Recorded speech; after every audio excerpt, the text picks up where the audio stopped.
myself. I am Abhishek Kant, and I've been working for almost over a decade. You can find my Twitter handle there. You can find my email address also mentioned. So if you have more questions on Test Studio today, you can write to me at abhishek.kant@telerik.com. Also mentioned are our office numbers in case you have some questions or would like to arrange a personal demo for your team. That's where you can reach us on as well.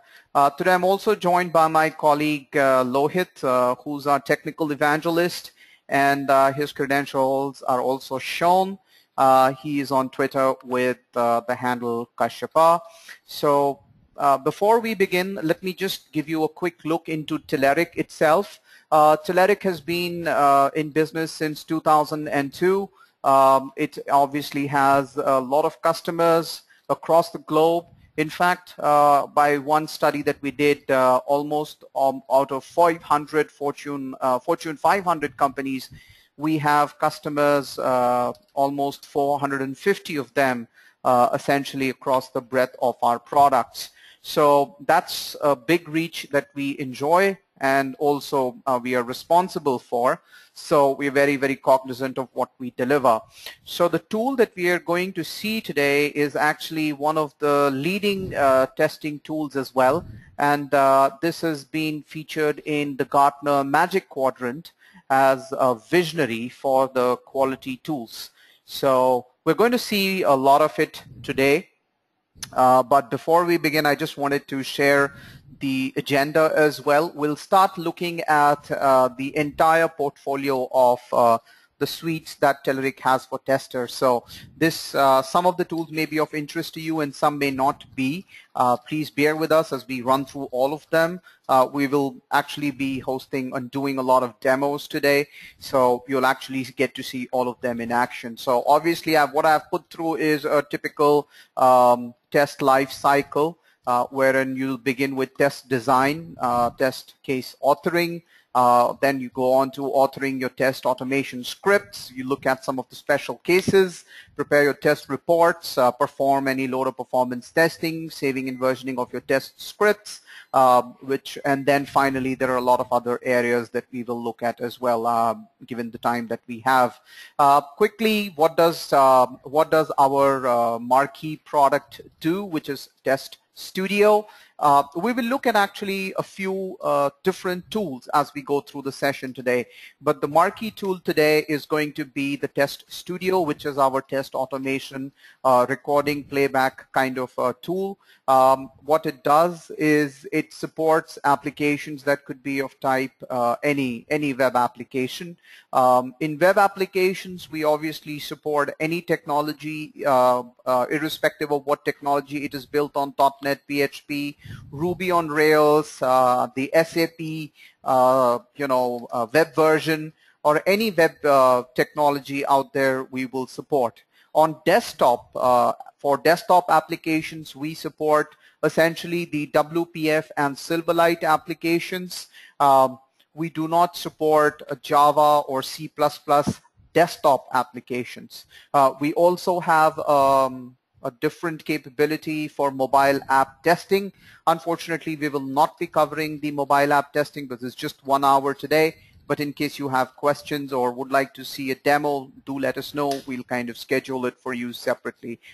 Test Studio is essentially installed on Windows operating system. However, the tests that you are going to run, if your app is installed on LAMP stack, your web app is running on LAMP stack, it does not mean that you cannot test it using Test Studio. The Test Studio itself installs on Windows OS, but then it can test and extract performance counters from a variety of applications there. So what can Test Studio do? It can perform functional testing, it can perform load testing, you can use it for doing exploratory testing, mobile testing, and of course we have a manual test as well. So these are some of the things that you can do. What it is missing, so that you know what it cannot do at this time, is any amount of security testing. That's not built in.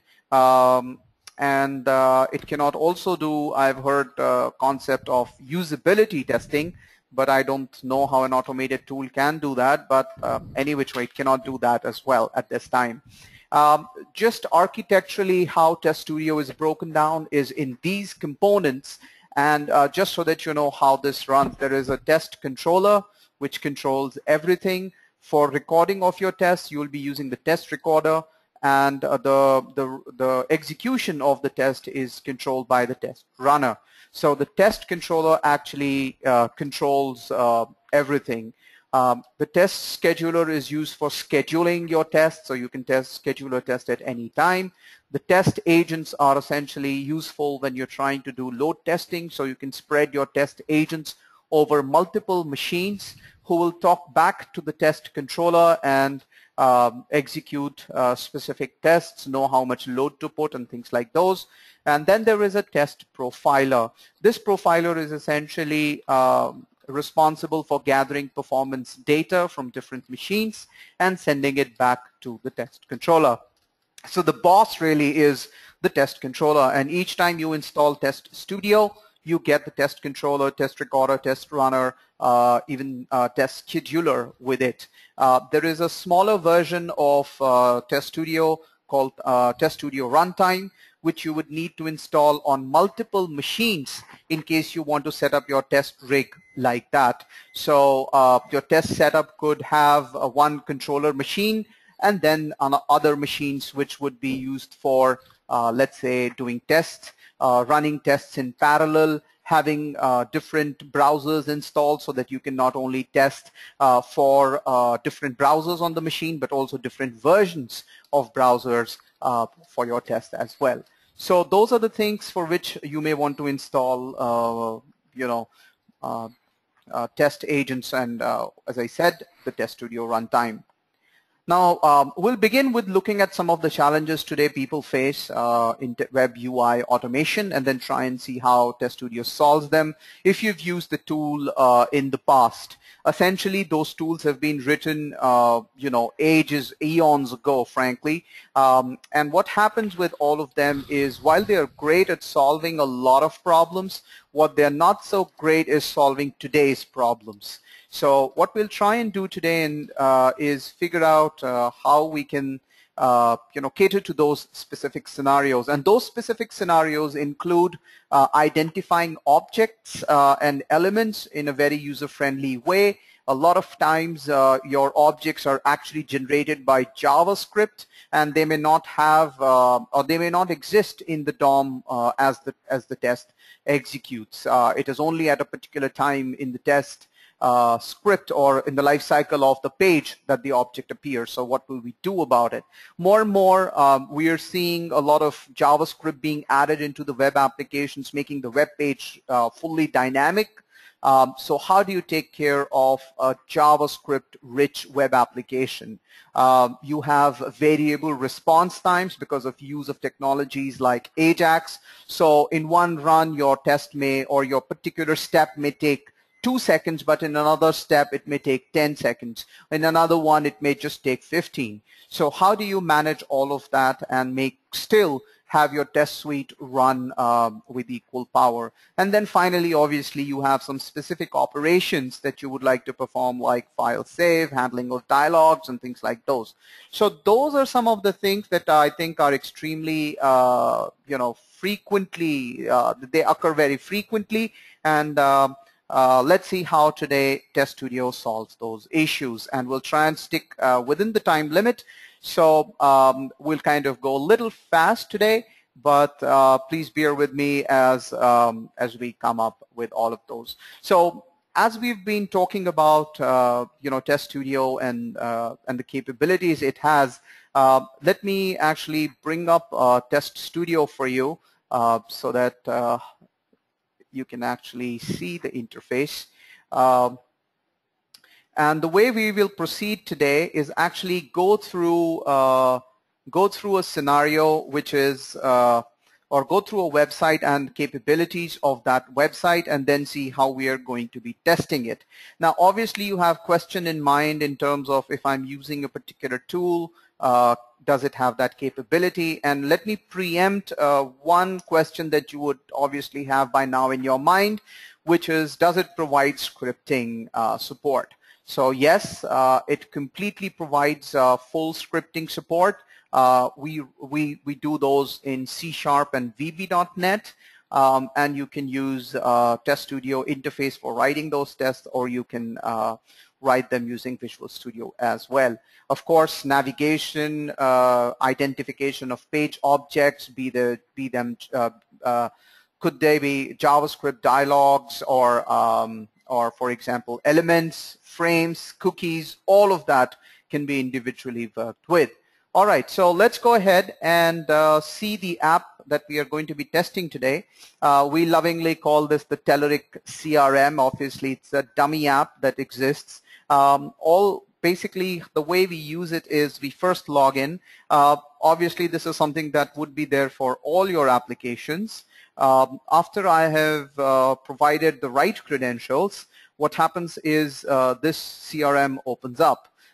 You can do a few things in this CRM, and obviously it's not a full-fledged CRM, it's a demo app. What you can really do is add a new contact. Then you can also do export to PDF. So because we have a large area to cover today, we may not cover everything, but look at this. You can simply do export to PDF and save as. Dialog box comes up and you save it. Well, pretty simple app. Let's log out from here. This is pretty much what we are going to test today. Now, what I'm doing is I'm opening up a test case management tool that Telerik also has, wherein I have written some test cases, and then we'll take a look at if those make sense. Now, at this time, I will request you to please enter the questions that you may have already based on your experience with existing tools or tools that you may have come across during your testing work. If you're SDET, feel free to put in any question that you think would make sense from your diverse work areas. Put those questions in. Ask me if I do this in tool A, how do I achieve this in tool B? I'm happy to answer them, but I will answer them at the end. At this time, all I'm asking you to do is put them in the Q&A panel. We'll take a look at the Q&A panel at logical points in time. All right, so what I have done is I have written very simple test cases. They are available in the backlog. You can see what I have written is right now visible only as stories. So this is probably, if you're going to be working in an agile team, this is probably how your first look into BRD or functional requirement is going to be. What is the functionality that that is there? So, for example, there is login functionality. The developer would have described what this login functionality should look like. So, obviously, this is just some test case I have written, or rather requirement that I have written. So, it's very, very rudimentary. But the test case is being written in the acceptance criteria. So provide correct user credentials leading to successful login. So you can have more description here. So for example, I can say, how do you verify? So you have to verify that the login is successful. The correct login is identified by displaying the name, the name of the user on the screen. Okay, let this be a validation that I'm going to also write a test script for. So this is the acceptance criteria. I have no save button, just a back button. So I've written that down. It's automatically saved. Then there is going to be adding a new contact. You saw on the application what that was. There is create a new person, and then drag contact type and validate. So this is drag and drop function on the page. Then you have show contacts, which is the contact should be shown on the screen. So verify that all contacts are shown in the grid. And finally, download all contacts as PDF. That was one of the key functionalities. So the acceptance criteria for that is verify successful saving of PDF on file system, which is, on click of save button, the file should be saved at the desired location. All right, a lot of you may wonder, how do you verify that the file has been saved? Obviously, the first and the simplest way to check it is to figure out if this file exists at that particular location in the file system. For the more skeptical, and there's more skeptics amongst you, you may even want to perform a checksum to verify if the file was downloaded successfully. So great test cases. What we are going to do right now is probably look at these two scenarios, which is login functionality, and then look at download all contacts as PDF. Now, if you just take 1 second and notice at this time, the test is marked as not executed. Now I'm going to go into the Test Studio tool, so that was the first tool, and create a new project. So I'm going to call this, as I thought of, Telerik CRM Test Project. All right, so this tool, if you've not seen it, is like this. It comes, we have plenty of videos and demos available. So as I've created this new project, you will notice there are two clear sections that I would like you to notice.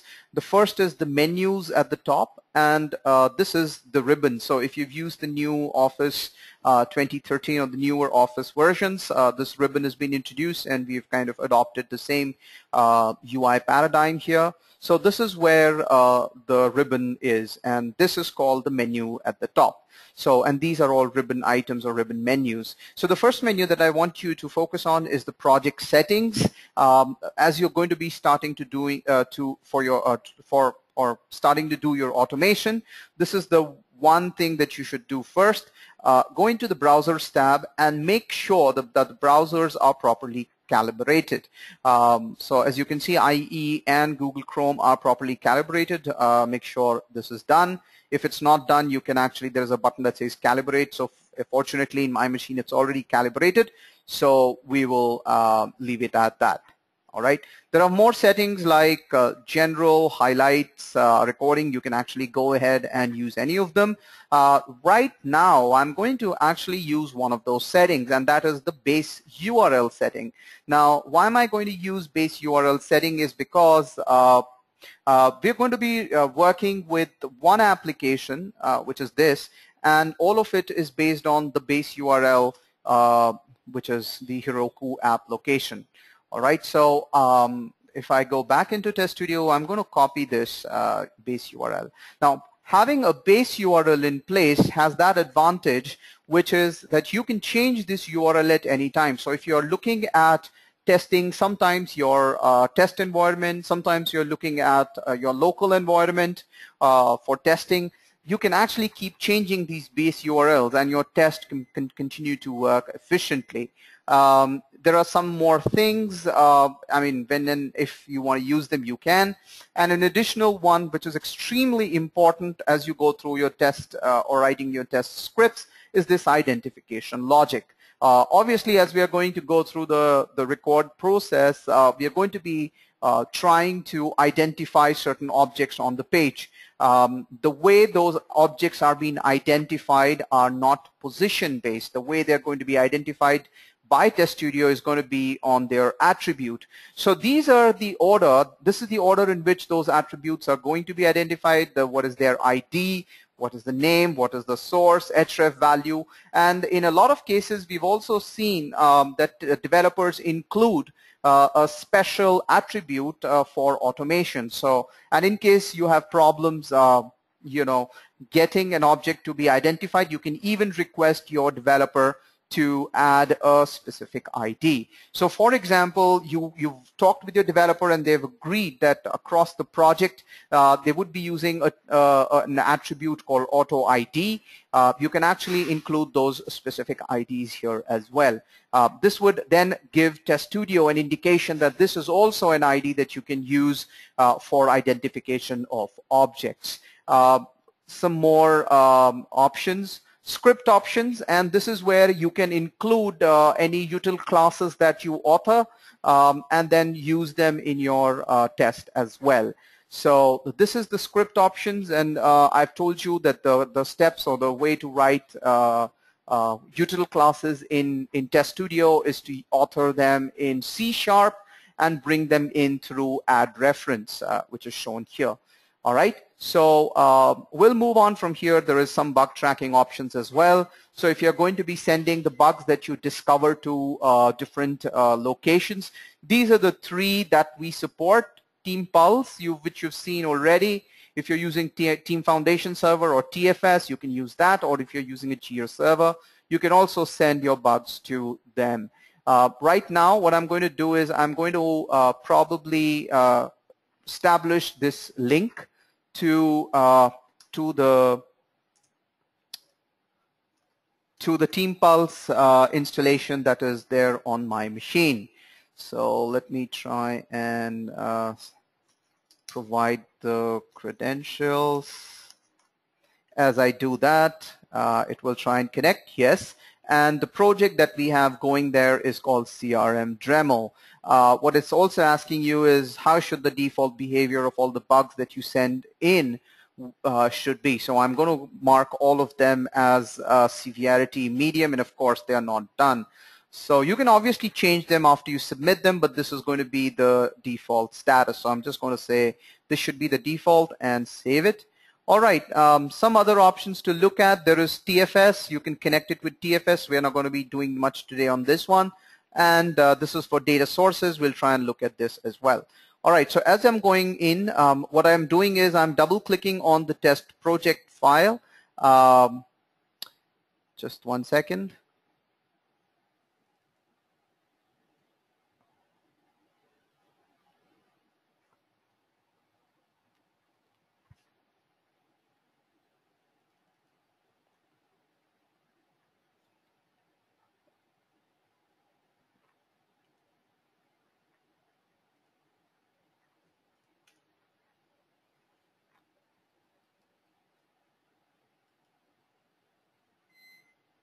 Okay.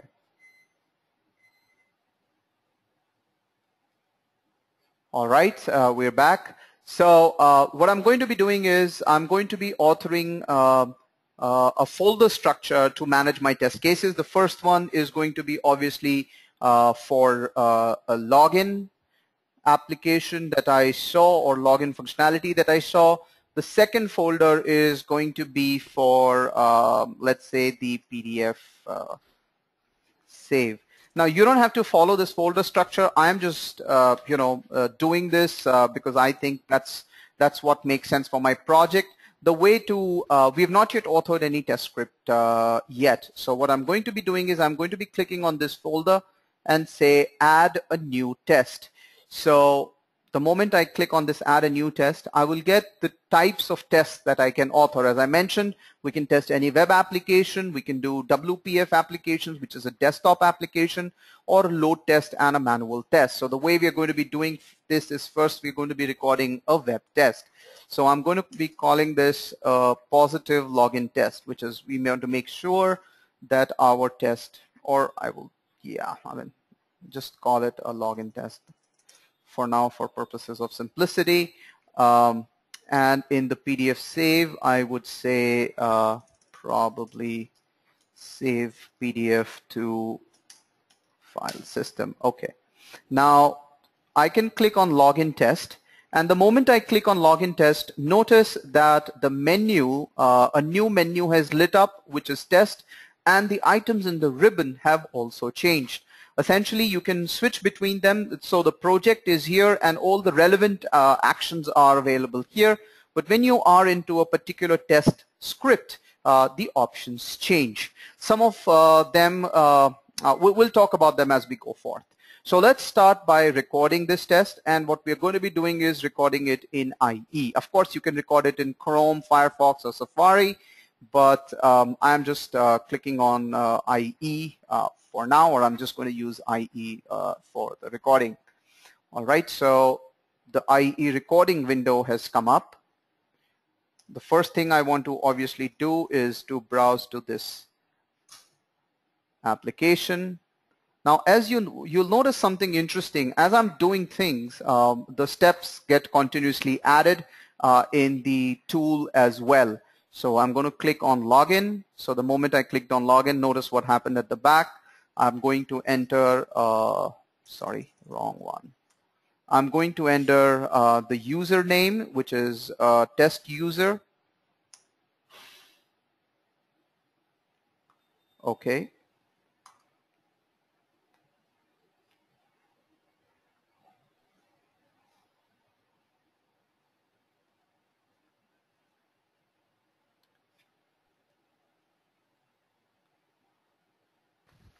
Sorry, this got stuck. Let me try and get it unstuck for some reason. Okay.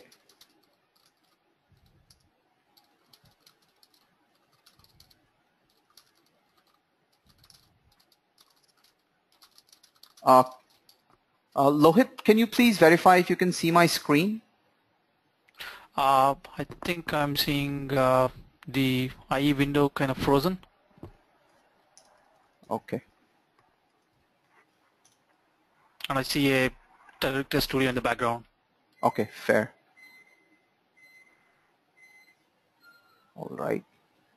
I just want to take this moment to let the audience know that, I've been seeing questions being asked again and again. Please note that there's a lot of questions coming in on the Q&A panel, and then we're having a hard time following them. So log your questions once. We will come back to that whenever we can, and then rest assured we will answer your questions. So please bear with us. Okay, so I think we're back. So what I'm going to do now is going to add the username, which is going to be test user. And remember, do not use the tab button on the screen mostly. So I have just gone and entered the password, clicked on login, and notice the steps are being recorded and in the back. So obviously, okay. So now we have successfully logged in, as you can see. But the way we were going to verify that that there's been a successful login here is to make sure that this button changes from login to log out. Now, you don't need at this time even to author any script. That's the beauty of Test Studio. You can author your validation by clicking on this little button here, which says enable or disable hover over highlighting. When I click it, notice what starts to happen. Now when I'm back into the DOM, each of these elements is individually getting selected. That's where Test Studio helps you to identify the elements, as you can notice, right? So what I'm going to do is I'm going to go into logout and hover over it. Now, as I hover, there is this little blue button that comes up. I click on that blue button, and this is where the magic of Test Studio comes to play. This is where you can actually start to write your validations. You can write that validation using some of the quick tasks. You can locate that element in the DOM. You can look at all the elements using the 3D view. It's more, I think, in my personal view, this is more a visual treat rather than anything else, but has some more benefits attached. Or just add it into your element repository. You can do build verification, drag and drop. You can just trigger some JavaScript events, mouse actions, right click, left click, scroll to a particular element, or add a manual step, or do an image verification. So those are some of the options. I'm going to use simply the quick tasks for today. What I'm going to do and say is verify that the element contains text logout. There are three types of steps that you can add from using quick task. One is a verify, which is what we are going to do. The second is a wait element, which is an element that waits for the duration of the condition to be met with a timeout included. Now this is where instead of using your simple waits or blocking waits or the explicit waits, you're waiting for 5 milliseconds for something to happen. What you can really just do is use this wait, select that element and use this wait to say, let's say element is visible or element is enabled. What this will enable you to do, or what the advantage of wait here is that this enables you to run the test without having to wait for the maximum amount of time. So if something becomes available before, the wait proceeds. That particular step moves on from there. This is something that that solves quite a bit of your AJAX wait issues. And of course, there is extract element is also available, which means this will extract the element and add it to the element repository. All right, so for now, we're just going to say text contains logout, and that is it. So that is our successful login test. Let's take a look at the script that got generated before. Sorry, these two steps. Okay, let's look at navigate to /. So since this is just a relative URL, you remember we added the base URL in the project settings. So now it's going to be all relative recordings after this, which is navigate, click, text, enter password, click on login button, and validate here. Now this seems slightly off the usual thing because you're seeing the password here.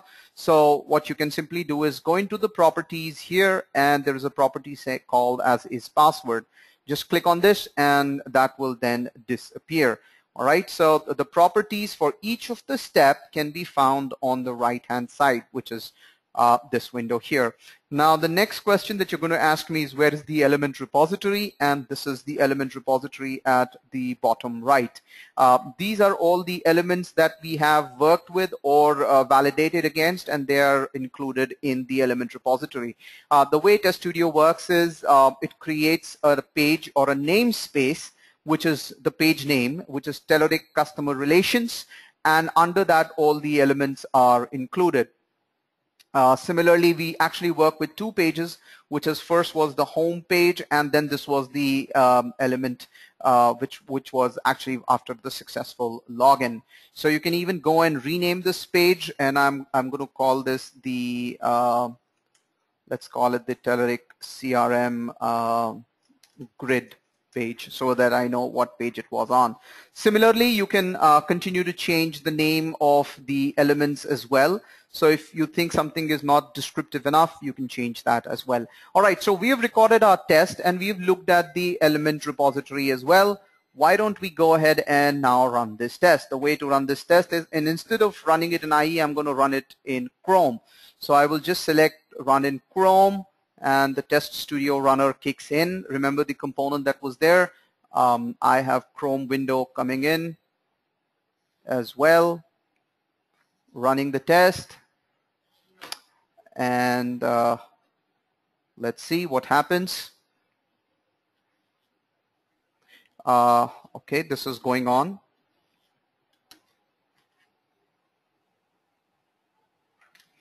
All right, so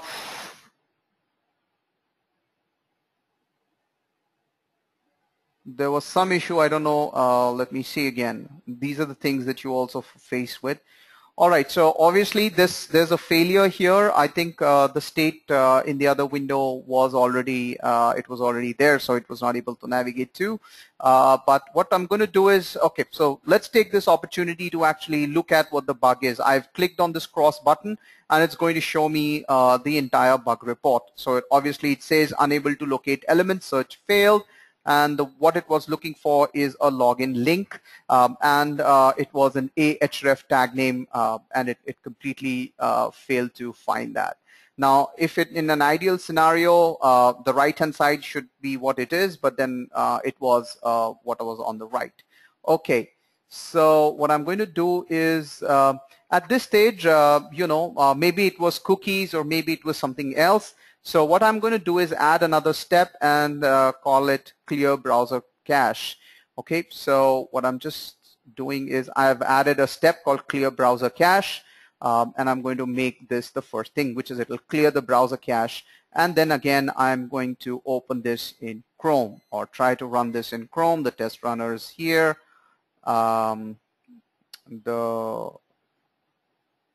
automation has kicked in. It should browse to the app and go on from there.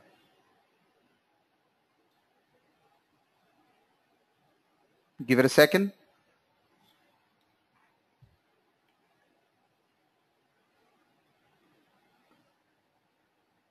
In the meantime, I'm just going to take a look at one or two questions. It generally does not take that much time. So I'm thinking if there is something wrong. No. All right. Oh, it may be because of the browser cache. Okay. All right. So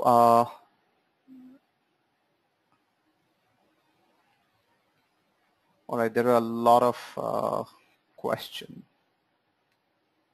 All right, so we'll kind of come back to that again. Sorry, there is some problem. I'm not too sure why it is like this. At this time, DemoGod's not happy with me, obviously. What I'm going to do is I'm trying to run it. I'm going to try and run it in IE, and let's see if it runs successfully in IE. All right. All right, everything is hunky-dory in IE, I hope.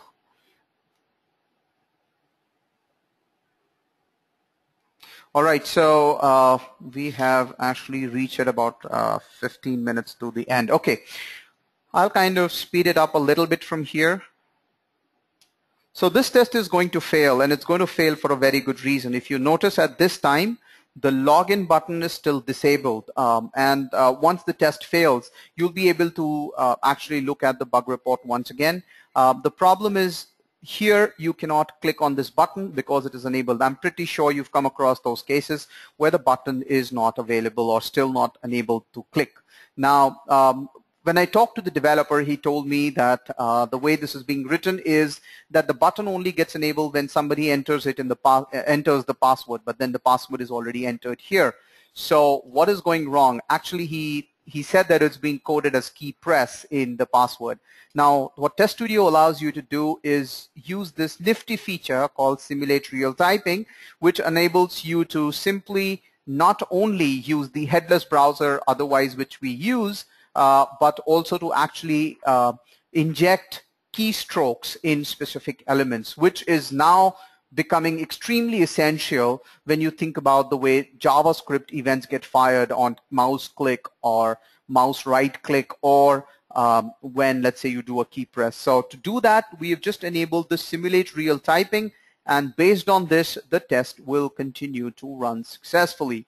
All right, so we'll just say continue to run, run, and everything would just work fine. All right. So great, our test has gone ahead and done successfully. Let's go to recording the second test, which is save PDF.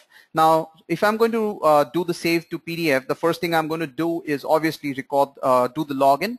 Now, you don't have to record the login again. Again, this is a part of the reusability. So I'm just going to say add test as a step, which is login test. So I've just clicked on this button at the top, which is, once again, this is a little button here, which is test as step. I click on it, and this is the one step in the solution or in the project that it can find, so I can select that one. Now, what this will allow me to do is to create composable tests. So the login test that is already created there can be used. I've just added that as a step, so all of those steps would just work. Now, I'm going to say run to here. So what it will do is it will execute all the steps from that test, and then instrument the window so that I can continue to record additional things here. All right, so you can see the test run through, the test being successful, the test here getting completed, and it's waiting for me to record the next step. All right. So what I'm going to do is notice the little floating toolbar. This is how you know that automation has succeeded in connecting to the window. So I'm going to go down here and say click on export to PDF. Now, why I'm again minimizing it, so that is why you can see what's going on at the back. It is always useful to notice that. Export to PDF. So the moment I click that, there is this window that opens up. I click on save. So it has actually saved it to a location, and then that's what you see at the back as well. Let me show you. This is what it did. All right. Now it has put in some default location by itself. It said handling timeout, timeout. There's a handle button. All of that it was able to do successfully. All right. So what I can do at this time is work with this and say I don't want to save it here. I want to save it at ctemp contacts PDF. Handle timeout, save is what I want to do. There are these options, but I'm going to select the save button, and then and then that is how it should work. So this is what I want to do. I haven't written any validation at this time. I'm just going to run this automation and check manually first if everything is working fine. So I'm just going to bring into view a new window. Let the execution run. Otherwise, this my mouse, if I take it somewhere else, it may have some more issues. You can see the work being done, save being clicked, everything just working beautifully well. All right, so now we have the temp folder that I'm dragging in. I had opened that up. I'm just going to quickly refresh this page.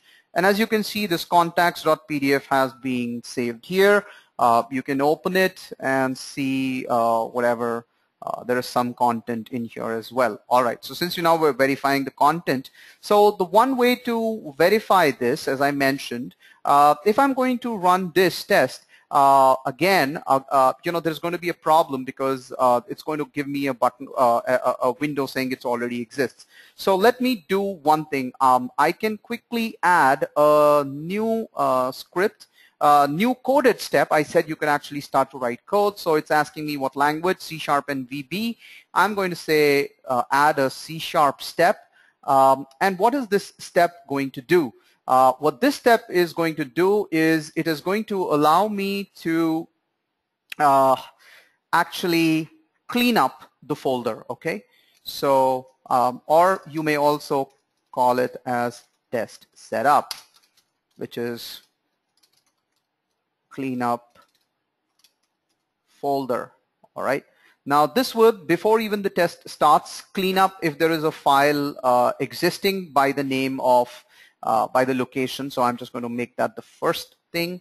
And at the end, I'm going to add another step, which is going to be another coded step.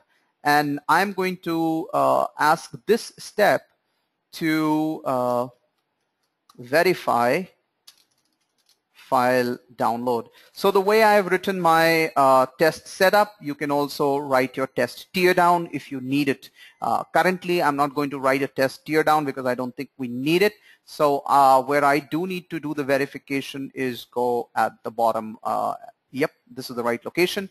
Now, how do I write my test, which is verify file download? All I really need to do, so if you're familiar with .NET programming, system.io should be available. So what I'm simply going to do is use the same namespace, system.io. Now, if you notice, the full IntelliSense is also available here, system.file, io.file.exists. So what exists? What is the path of the file? So, well, you notice I have set the download path to be at C. And do not worry, I'm just entering this, hard coding it, but you can actually just work this with variables and everything else that if you need to. So system.file io.exists. This is simply a function. I'm going to add an assertion is true. So if this assertion holds, this execution will happen. All right, so this will be a successful run at this time. Now in the test setup, of course you can write a lot of things, but what I'm going to do simply here is I'm writing a very simple script here, but I believe there's much more complicated things that you would want to write. System file exists, and of course again I'm hard coding all of this. You are free, Ashley. let me just show you the code file. So whatever I'm writing is actually available to you as a code file. I've clicked on this little button. In this class, what I can actually do is I can declare a variable file location and call it and write it right down here as contacts.pdf. Sorry.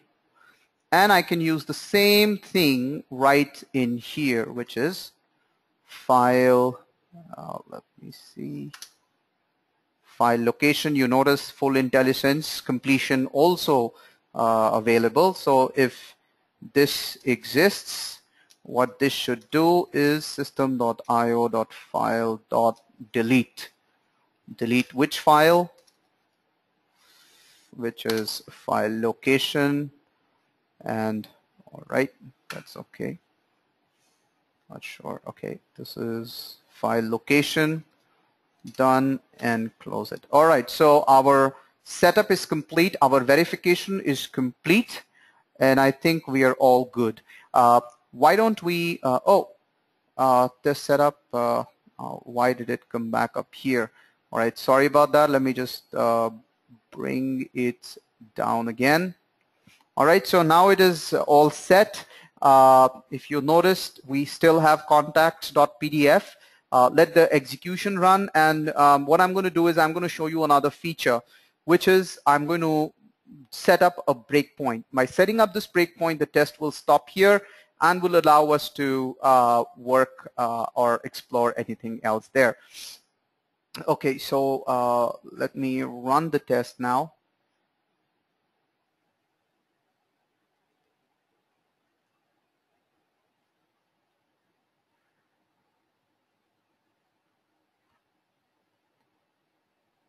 All right, I think this is just, I have to close that button. Yep, okay. Now, if you notice, because this is a compiled language, you're getting, compilation failed, which is, there is some issue with the code. Let's take, what is the issue with the code? It's saying line 80, a semicolon expected. All right, let's go to line 80. And a semicolon is expected. So I've basically added a wrong thing. Let's run it again and execute it. If you notice, having a compiled language like C# helps because it can pinpoint your errors right during the compilation time. Ooh, caps lock is on. So this will fail, I guess. Oh, it didn't, okay. All right, so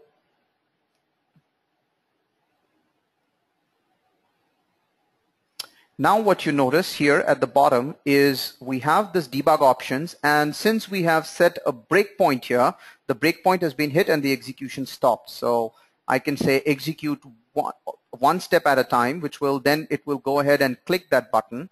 Now it is again waiting for handle download. So I'm just going to say continue to run. It is going to type that in.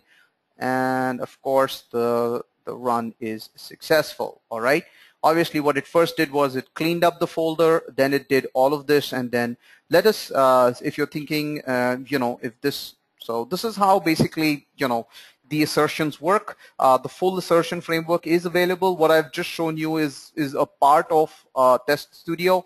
What you can also do, and this is only when you're doing your recordings, what you will actually do is author a test list if you have to schedule executions at a later time. So the way you author your test list is to, let's say, do a weekly test.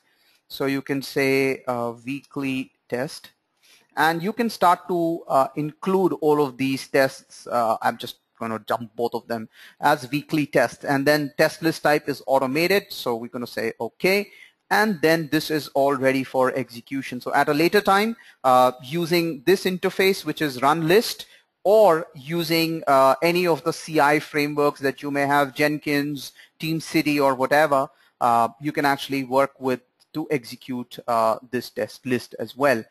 Basically, Test Studio comes with a Test Studio runner, and you can use that. Now, in the edit settings, there are more settings that you can do for the test list as well.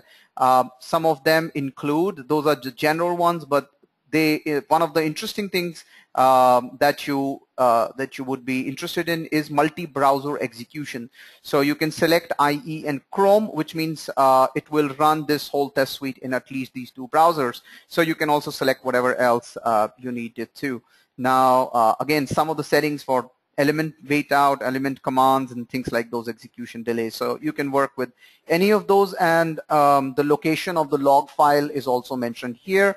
And then you can run the list. I'm not going to run the list at this time, but you can actually also schedule this list. If you have CI integration available, that's great. If you don't, you can simply instruct Test Studio to set up a recurring pattern for execution. So you can say recurring, run it weekly, because we wanted it to be weekly on Saturday when nobody's around, and end it after no end date, and it'll then ask you, let the window come up. The demo gods are obviously not very happy with me today. Okay, so it will then ask you select machines to execute the test list. So there you can distribute individual tests to different machines. Since there is nothing else today, it's only one machine, there is nothing available. All right, so this is how you execute your test lists. Now, one of the things that we also mentioned was it can do performance and load tests. Now, performance tests is very simple. You just actually go into a particular test. So I'm going to remove this breakpoint there. I'm going to go into performance, and I'm going to say get started. So it's going to tell me that you have to first select an automated web test and then set it up. So setup really is about gathering data. Now, if you have a multi-tier application, 3-tier application, obviously, and you wanted to gather performance data from all of them, you can do that. So at this time, this is all really what I need to do, because I'm not going to gather performance data from anywhere else.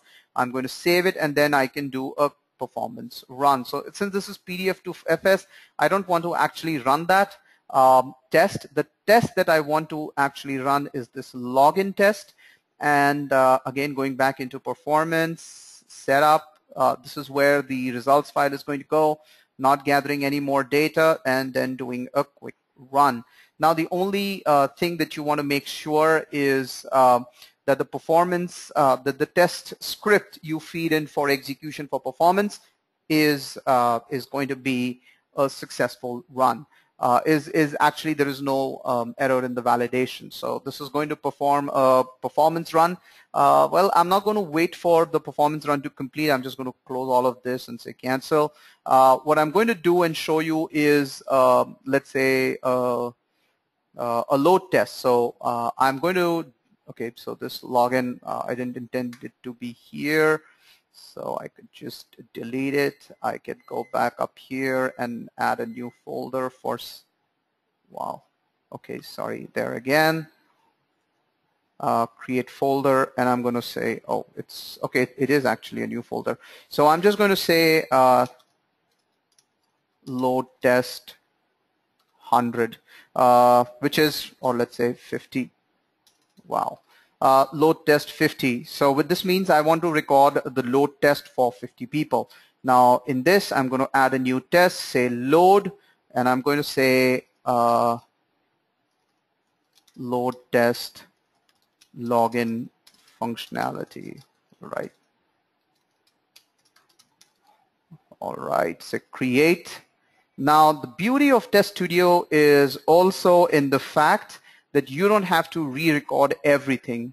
All right, so user profile is the thing, is what action or a bunch of users, what are they doing? So I'm going to say the bunch of users are, since I've already recorded the login test, I can simply say capture from existing web test, login test, and this profile is only going to be doing login into the browser, into the web application. What this will do is it will execute the whole test case and generate a load test out of this. Essentially, the whole HTTP traffic, And now it's asking me to fix dynamic targets, which is for session management and things like those. Currently, I don't need any dynamic targets, so I'm going to leave it like that. And now my login test is ready. So this is pretty much all that went on from a point of view of performance or a load test. So I can just say save, and I can give it how many. So I have a license for 100 users. So I can say almost 50% of all of them are actually executing this. And what I can then do is I can also schedule that this test should run for 2 minutes and ramp up for 1 minute, and I'm going to test with 50 users. So what it is going to do is it's going to ramp up to 50 users in 2 minutes, and it's going to ramp it up for 1 minute. And then I can simply say run, and well, I'll just say accept all of this, and then you can set up some goals if you want. Check the sampling rate. 15 seconds is good enough, or let's say 5 seconds is good enough. I'm not setting any custom goals, but the one that you may want to set is the response time of pages should be less than 3 seconds or 3 milliseconds. Sorry, 3,000 milliseconds, which is 3 seconds. Okay, and then run this test. It's a good goal to have. All right, so the tests will execute, and as the tests are executing, you can it will take a second to actually get the test executed. At this time, we are already at 4 o'clock, almost at the end of the session today, but I wanted to leave you with one thing. The test reports are going to come up. Before they do, I just wanted to come back to the PPT and show you what additional things we saw. So we saw the coded steps. You can write it in C#. If you want to author util classes, you can completely author them separately out of Test Studio and then include them in Test Studio using the add reference that we saw from the project screen or the project menu. It's based on underlying testing framework. This supports navigation. We talked about this, which it supports almost everything that is available. Performance and load testing is what we are running now. You can gather performance data from multiple tiers. You can craft load out of functional tests and use virtual users or virtual agents to generate this load. Now, these virtual users can be on your LAN, on different machines, or in the cloud. It's completely up to you. So you can then choose whatever performance matrix you want to configure, which is apart from the ones that are configured by default, the performance data you can have also for CPU, I/O, and memory. There are quite a bit of things that cannot be covered given the short duration of the time today.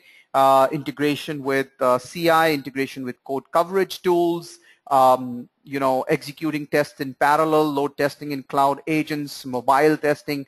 Quite a bit of things we have not actually covered today. But then if you are going to give me another 5 minutes, we have Lohit, who will come in and actually show you 2 additional things that I think, at least one additional thing that I think is extremely important, which is mocking as you're authoring your coded steps or your test scripts, or also look at code level performance or performance profiling of the applications, because your developer may want you to actually help him know what is not going very well with him. And by then, let's also take a look at the results of the tests. Okay, our load test has finished. You can see this is what has happened. Your test has passed. All that data. 625 milliseconds is the response time average. You can see none of the goals failed. Everything was successful. You can see the maximum that it went up to was 964 with an average of 625, but I believe you would not be happy with that. If you are not, what you can simply do, and this is also showing you per page data, and if you're not happy with just this amount of data, you can export everything in one file, and this will show you the full detail that you probably are expecting, which is every 5 seconds what was the status of this, which is every 5 seconds completed virtual users, HTTP errors, everything. So you can actually look at throughput and everything else that you might want to bother about. So today we have just seen web testing in progress, but you can similarly author a WPF or desktop-based tests in WPF, or do tests for SAP or anything of that matter. And now I'm going to actually hand it over to Lohit, who's going to quickly show us some capabilities around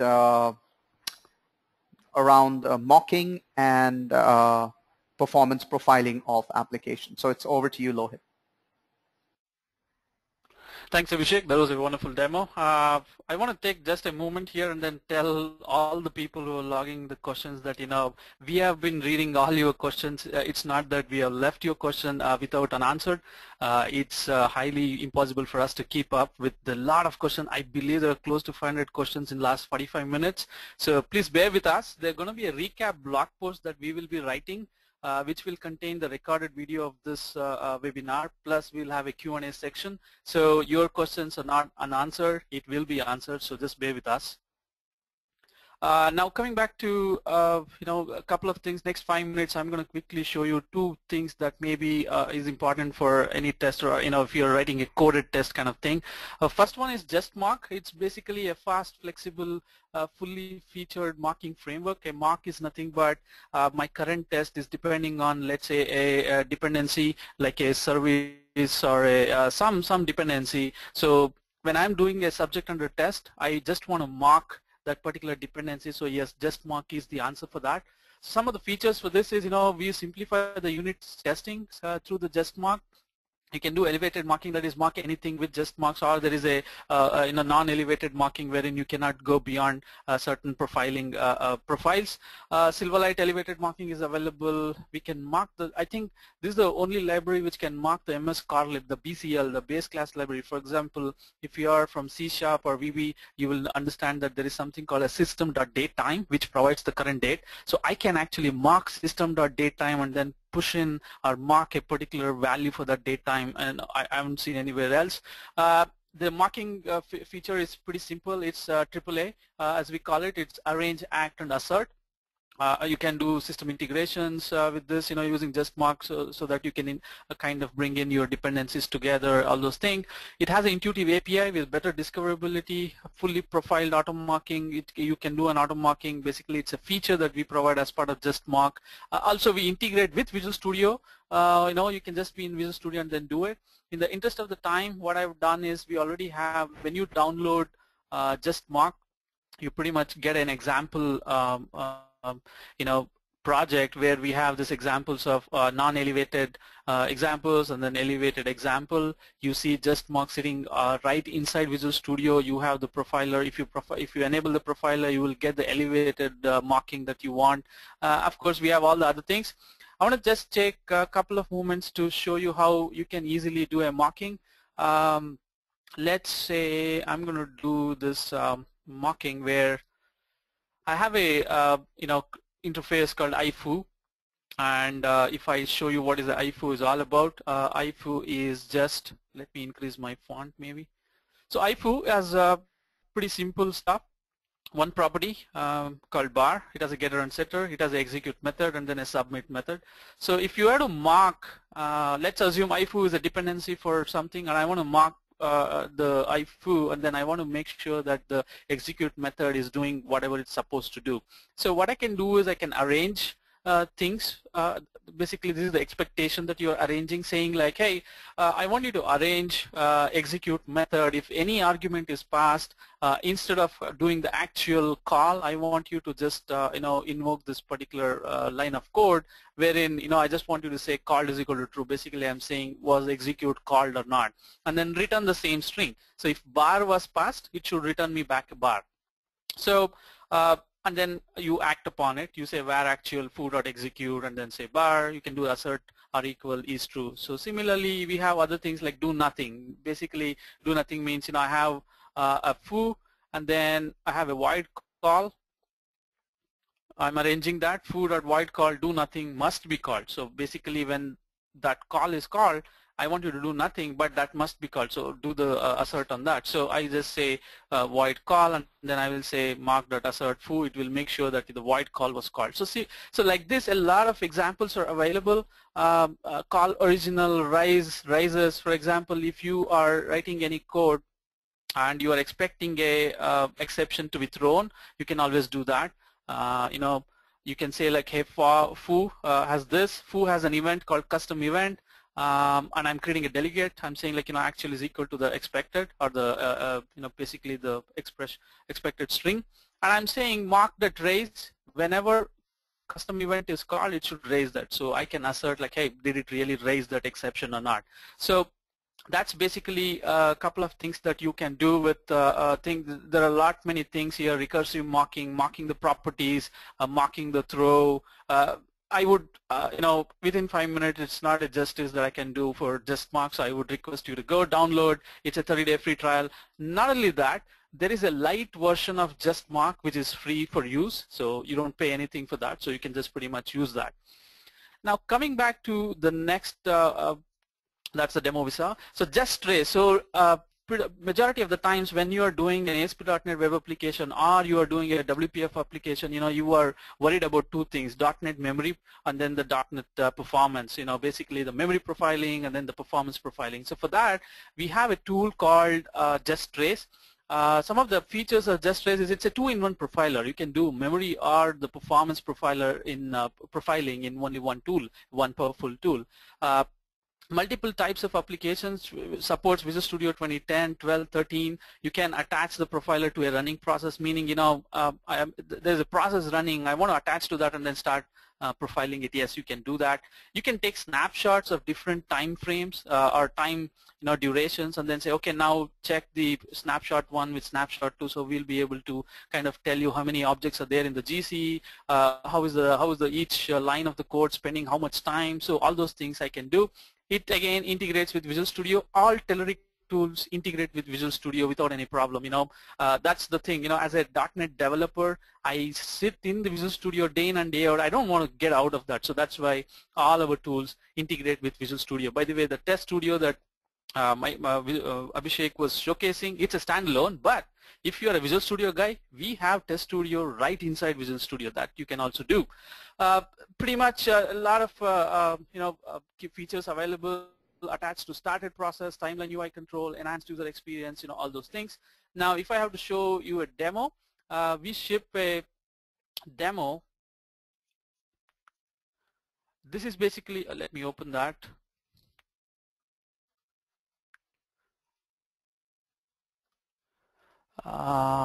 View start page and demo.raytracer.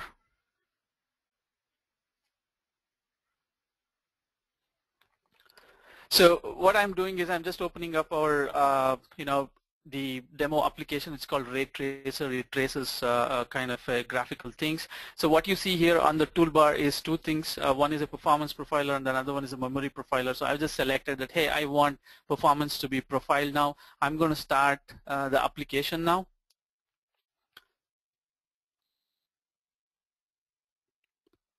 So what you're seeing in the background is actually the JustTrace coming into a session.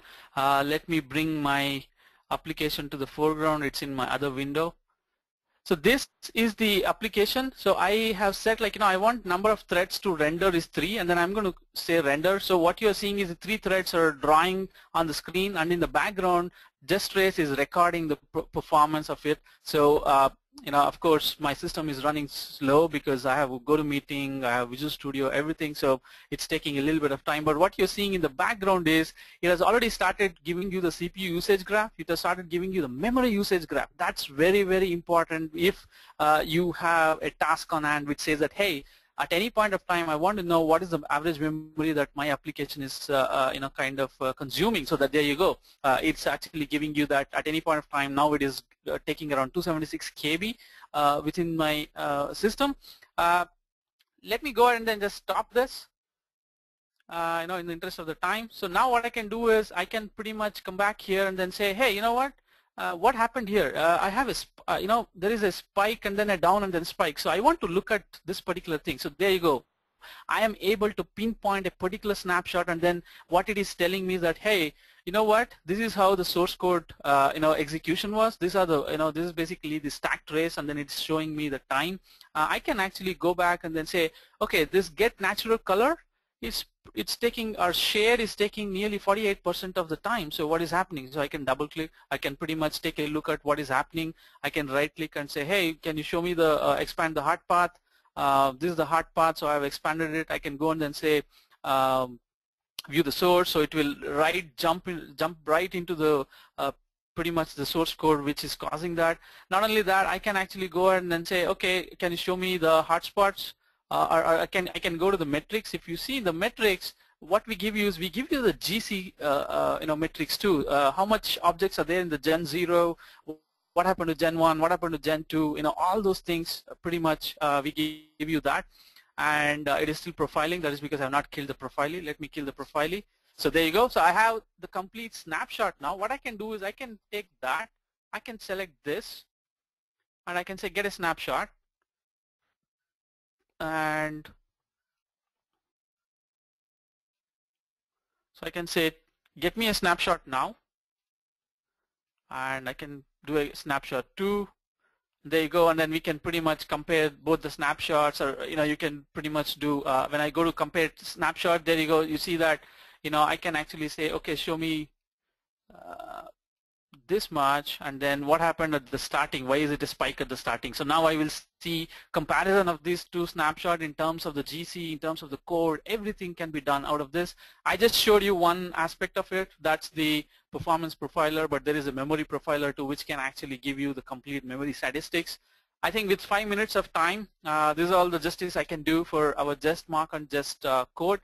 If you have any further questions, you can always write back to us. That's my email ID, lohit.nagaraj@telerik.com. I'm available on Twitter too, so you can pretty much tweet to me or anything. Basically, that's all we have for today. Anything that you want to add on, Abhishek? So I see a lot of questions that are still there are too many to be answered right now. But as I mentioned, as Lohit has been mentioning again, that we kind of will answer all of them, probably try and write a personal answer to each of you with your questions. So if there is any question that you have, please put them in the Q&A panel, and we will come back to you with a response to your question.